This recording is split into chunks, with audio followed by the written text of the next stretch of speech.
You're not going to have the better discussion if you're going to play tit for tat over which slave system was good or not so bad, or this, like you're going to go through Hammurabi's laws, and okay, this one goes in the Hammurabi column, and this one goes in the Torah column. That's ridiculous.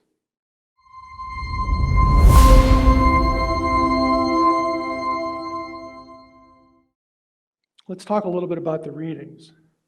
Again, I just wanted to go through that to help you think, or to help, not really help you think, I hope it'll do that a little bit, but to help you explain kind of how I approach the situation.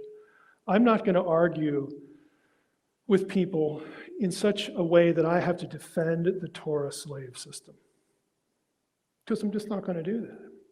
Why would I bother? It's not where the story is supposed to end. How do I know that? Because it ain't where it began. I don't need to defend it. I don't need to defend something that's going to be obsolete. I don't need to defend any world system of this, because, again, Genesis 1, the Edenic ideal, teaches me that all people are imagers of God. Whew, I'm exhausted now. That was just an onerous thought process. One verse, okay? Just one idea.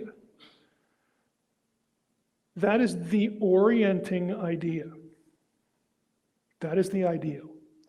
So this again is how I approach these things. I'm always asking, and I just think you can have a better discussion with people. A lot of the stuff we've done this semester is really about how do you have a better discussion with somebody. You're not going to have the better discussion if you're going to play tit for tat over which slave system was good or not so bad, or this, like you're going to go through Hammurabi's laws, and okay, this one goes in the Hammurabi column, and this one goes in the Torah column. That's ridiculous. No one today would want to, again, live, owned, even if it was for 6 years or whatever the Jubilee is. You don't want to be a debt slave. That's not a good thing. Okay, even in Israel, yes, it had an expiration date, which was nice, but you wouldn't want to be there. There was no bankruptcy court. Okay?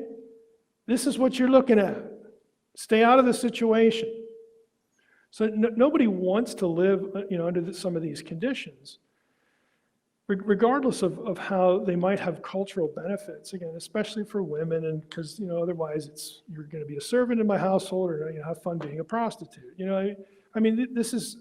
These are terrible choices. So you can spend your time talking about that and trying to defend something that isn't the ideal, or you can have a conversation about, well, yeah, that's the way it was, and it wasn't really ideal. It wasn't really what God wanted. It was a place to part for a while, and then, if Israel takes hold and they honor God, God's going to bless them, and then we're going to move from this to that, and so on and so forth. There's this thing called salvation history. There's a thought trajectory in the Bible. It doesn't end with, the Levitical or, Torah slave laws. It transcends them. It moves beyond them.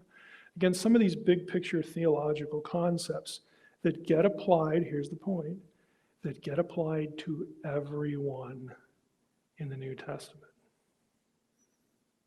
Everyone. And this is by design. If you believe that the Gentiles were supposed to be grafted in, the outsider was supposed to become the insider. Okay, then this topic, the whole slavery thing, comes right along with that. Rides the coattails right on there. So again, it's about trying to have just a better conversation. Now, I hope you found some of this interesting.